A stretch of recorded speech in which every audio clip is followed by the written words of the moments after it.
तक आपको ये जानकारी मिल गई होगी कि आज दंतेवाड़ा में लंबे समय के बाद एक बड़ी घटना हुई है। घटना ये हुई कि डीआरजी के कुछ जवान सर्चिंग पर रवाना हुए थे और दरअसल कहीं पे माओवादियों के मूवमेंट की जानकारी मिली थी, जहां से वो ऑपरेशन करके लौट रहे थे। ये भी बताया जा रहा था कि डीआरजी के जवान अलग अलग वाहनों में थे और उनके साथ एक घायल माओवादी भी था, जिसे उन्होंने मौके से मुठभेड़ के बाद गिरफ्तार करके वापस अपने साथ ला रहे थे। पीछे कुछ दूरी पर ही लगभग 100-200 मीटर पहले ग्रामीणों का एक आमा पंडुम का कार्यक्रम चल रहा था, जिसमें ग्रामीण सड़क को रोककर आसपास से सड़क के रास्ते से गुजरने वाले लोगों को रोककर उनसे कुछ पैसे लिया करते हैं। इस कार्यक्रम में जब डीआरजी की गाड़ी आई तो उन्हें भी रोका गया और रोकने के बाद फिर उन्हें छोड़ दिया गया आगे जाने के लिए। और ऐसा संदेह व्यक्त किया जा रहा है कि हो ना हो वहां से जवानों के वाहन में बैठने की सूचना माओवादियों को मिल गई। माओवादियों ने यहाँ पर पहले से बम प्लांट कर रखा था, बारूदी सुरंग, और आप गड्ढे को देखें तो आपको समझ में आएगा कि इतना बड़ा गड्ढा, इसके लिए लगभग अभी बस्तर आईजी सुंदरराज पी से भी हमारी बातचीत हुई थी। उन्होंने बताया कि लगभग 40 किलो की बारूद का इस्तेमाल यहाँ पर किया गया होगा। जैसे ही यहाँ पे गाड़ी पहुँची वैसे ही माओवादियों ने ट्रिगर दबाया और यहाँ ब्लास्ट हुआ। ब्लास्ट होते ही जो एक गामा गाड़ी है टेम्पो ट्रैक्स की, उसमें सवार 10 डीआरजी के जवान और एक सिविलियन जो कि चालक था, वो सभी गाड़ी के साथ उछल गए। ब्लास्ट इतना बड़ा था कि आपको दिखाऊं कि गाड़ी का एक परखच्चा तो यही है, जो कि ठीक बगल में। गाड़ी की स्थिति देख के आप समझेंगे कि ये कितना बड़ा ब्लास्ट रहा होगा। और साथ ही साथ यहाँ से जो जवानों के शव हैं, आप विश्वास करें कि 150 से 125 मीटर तक की दूरी तक जवानों के शव फेंका गए थे। उसके बाद हालांकि हम जब पहुंचे थे तो बस्तर के आईजी सुंदरराज पी भी यहाँ पे मौके पर मौजूद थे और साथ ही साथ अभी भी दंतेवाड़ा के एसपी सिद्धार्थ तिवारी और डीआईजी कमलोचन कश्यप यहाँ पे मौजूद हैं। और साथ ही साथ यहाँ से जवान अभी भी आसपास के इलाकों में सर्चिंग कर रहे हैं। सर्चिंग करके दरअसल जो हथियार जवानों के हैं वो सारे रिकवर कर लिए गए हैं। साथ ही साथ एक हथियार यहाँ पे डैमेज भी हुआ है, जिसके टुकड़े जवानों के द्वारा रिकवर किए गए। वाहन का एक हिस्सा इतनी दूरी पर पड़ा हुआ है, आप अंदाज लगाएं। बस्तर आईजी सुंदरराज पी ने भी जिस तरह से बताया कि लगभग 40 किलो बारूद यहाँ पर इस्तेमाल किया गया है।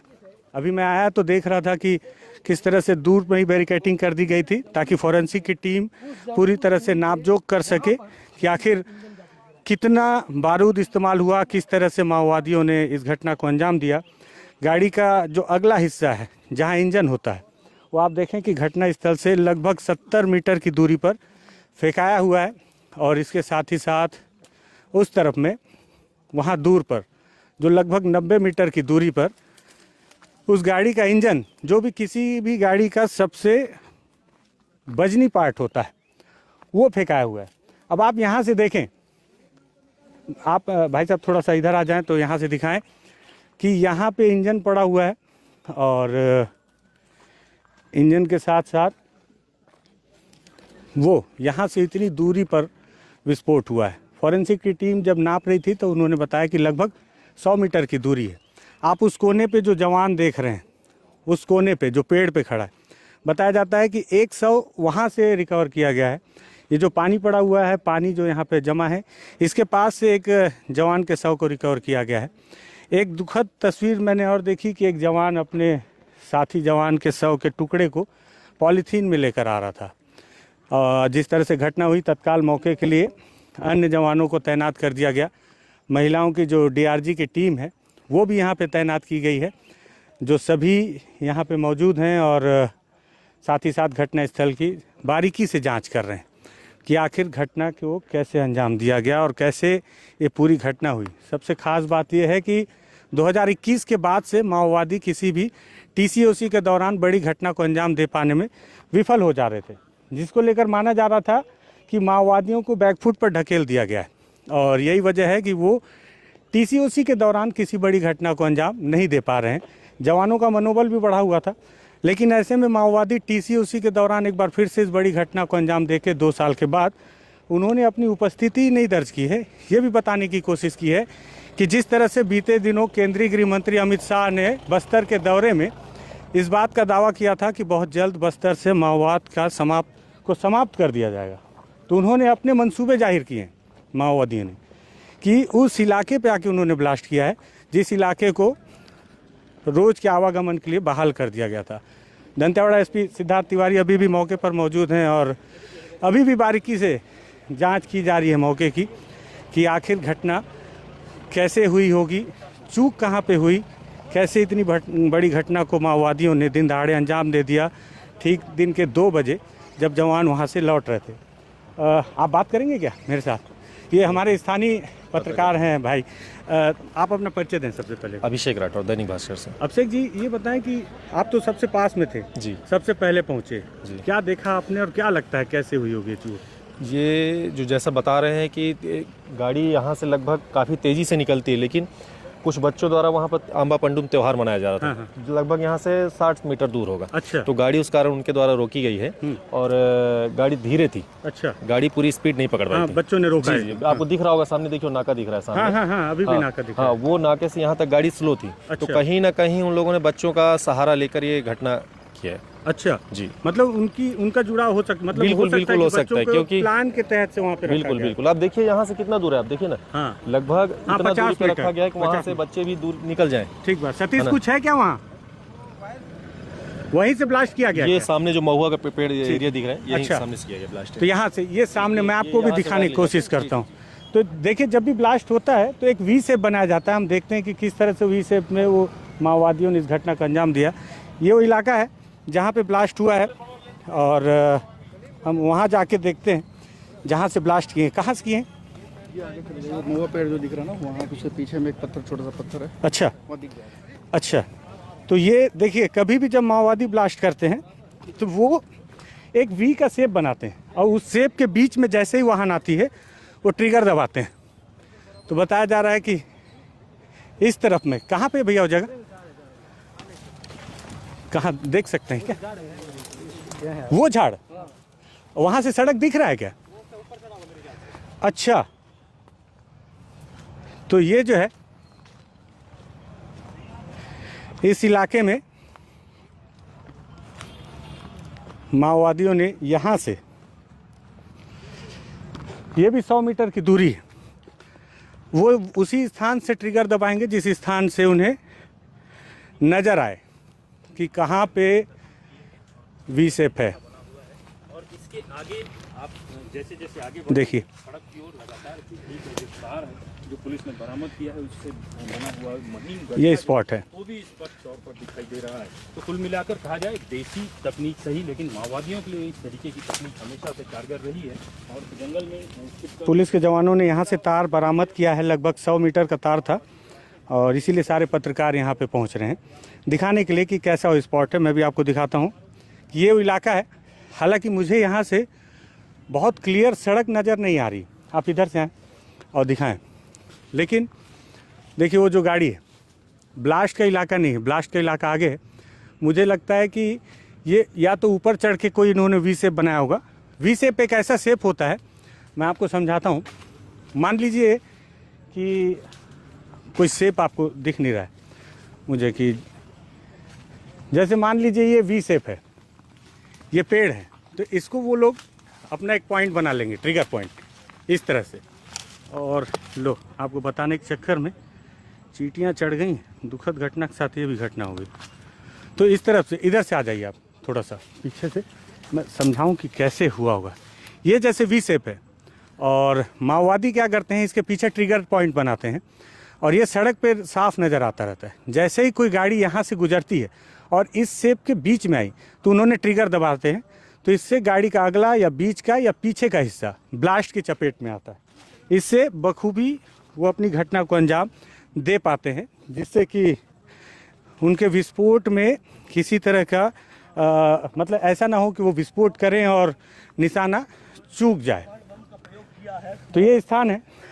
2021 के बाद से बस्तर के अलग अलग इलाकों में लगातार ड्रोन हमलों की शिकायत की जा रही है और ग्रामीणों के द्वारा लगातार ऐसे एविडेंस भी दिखाए जा रहे हैं कि उनके अंदरूनी इलाकों में ड्रोन से हवाई अटैक किया जा रहा है।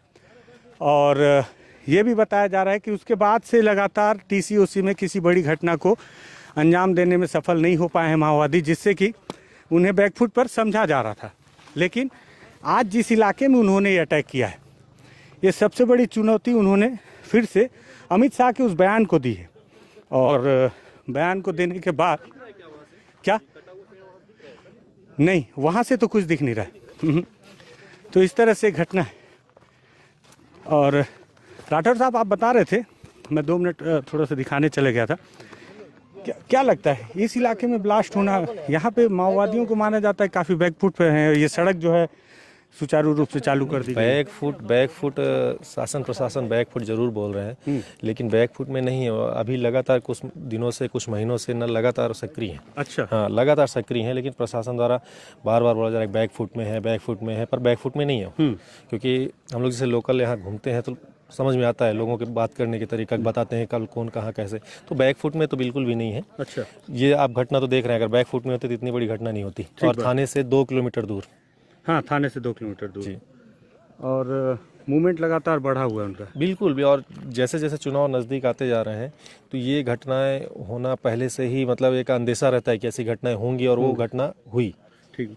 अच्छा, ये बताइए कि क्या लग रहा है कि यहाँ पे करके उन्होंने एक बड़ी चुनौती तो दी है। बिल्कुल। साथ ही साथ जब आप आए तब का मंजर क्या था? क्या डेड बॉडी उठा ली गई? नहीं, एक्चुअल जब मैं पहुंचा तो लगभग पहले ये माहौल तक डेड बॉडियाँ लगभग पॉलीथीन में पैक कर रहे थे सारे लोग।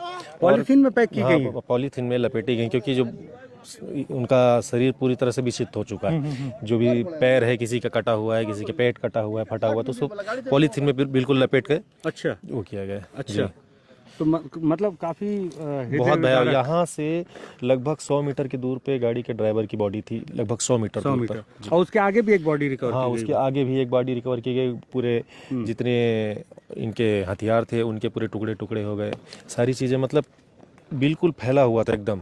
कैंप कितनी दूरी पे है यहाँ पे? 2 किलोमीटर है बात है इस तरफ में? बिल्कुल, हाँ, जगरगुंडा की तरफ, 2 किलोमीटर अरनपुर की जी। तरफ। कौन सा 2 कैंप बटालियन है CRPF की। अच्छा, और थाना भी है। अच्छा, उसी में, हाँ, अरनपुर थाना। ठीक है। तो ये वो इलाका है। और आपको याद होगा इस सड़क को बनाने में कितने जवान शहीद हुए? हाँ, पुराना तो बहुत इसका रिकॉर्ड रहा है। पहले भी बनाने में भी शहीद हुए, और बनाने के बाद भी वही चल रहा है कि ये समझ में नहीं आता। जो प्लांट है, पुरानी आईडी लगातार प्लांट है, कहीं से कुछ अभी तो गनीमत पानी बहा हुआ है तो सुरंग दिख रही है। नहीं, कई जगह ऐसी होती है कि रोड प्लेन दिख रही है और ब्लास्ट होता है। तो इसका लगभग 10 फीट 15 फीट से नीचे ब्लास्ट हो रहा है। मतलब ये जो चमचमाती सड़क है, नीचे, सबके नीचे बारूद? बिल्कुल चमचमाती सड़कों के नीचे बारूद बिछा हुआ है। बारूद बिछा। हाँ, उनकी जब इच्छा है, जहाँ से मन होता है वो ब्लास्ट कर देते हैं। छत्तीसगढ़ में एक बहुत सीनियर पत्रकार हैं रितेश मिश्रा जी, हिंदुस्तान टाइम्स के। उन्होंने एक पंक्ति कही थी, वो पंक्ति हूबहू यहाँ पर चरितार्थ होती है कि बारूदों के रास्ते पर सांसें आती जाती हैं। सड़क चमचमा रही है, लेकिन आपको पता नहीं कि इसके नीचे कितने बारूदी सुरंग छिपे हुए हैं, और माओवादियों के पास उसके सारे हिसाब किताब हैं। और उसको मत दिखाओ।